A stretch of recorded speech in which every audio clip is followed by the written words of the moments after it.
Sipas rezultateve të deritanishme të zgjedhjeve në Kroaci, vendin në parlamentin e këtij shteti e ka siguruar edhe një shqiptare, Ermina Leka Përlaska, e cila ka preardhje nga Republika e Kosovës.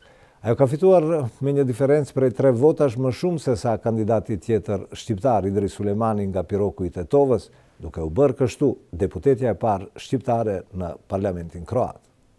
Nga 99% të votave të nevojshme në zgjedhjet parlamentare të mbajtura në Kroaci, fituesi zgjedhjeve është koalicioni adhetar i udhëhequr nga Bashkësia Demokratike Kroate me 59 vende të deputetëve me 3 mandate në diaspor, ndërsa koalicioni Kroacia Rritet, e kryesuar nga Partia Socialdemokrate Qeveritare, fitoi 56 vende të deputetëve.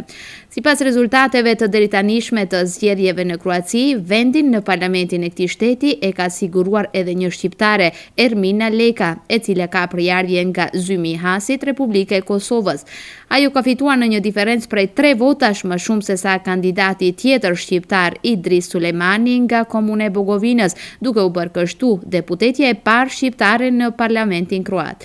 Ermina vjen nga Kosova, ndërsa është shkolluar në Rijek. Është juriste diplomuar si dhe ka të dhënë provimin e jurisprudencës. Si një aktiviste e palodhshme e çështjes kombëtare, Ermina gjithnjë është angazhuar për mirëqenien e shqiptarëve të Kroacisë. Aktualisht është duke vijuar studimet pas universitare në menaxhim të marketingut. Fal përgatitjes profesionale, ajo punon si konsulente për prokurim publik, ndërsa nga viti 2000 është punësuar si drejtore për çështje juridike ligjore, publike dhe kadrovike në ndërmarrjen e ujësjellësit në Novi Vinodolski.